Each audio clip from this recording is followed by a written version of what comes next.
श्रीकेशवाय नमः। श्रीनारायणाय नमः।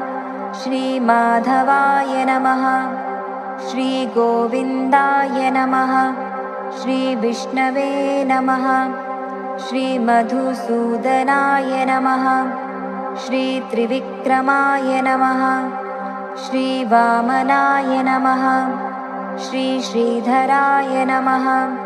श्रीऋषिकेशाय नमः।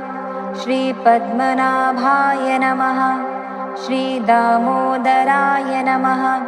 श्रीसङ्कर्षणाय नमः। श्रीवासुदेवाय नमः। श्रीप्रद्युम्नाय नमः। श्री अनिरुद्धाय नमः। श्रीपुरुषोत्तमाय नमः। श्री अधोक्षजाय नमः।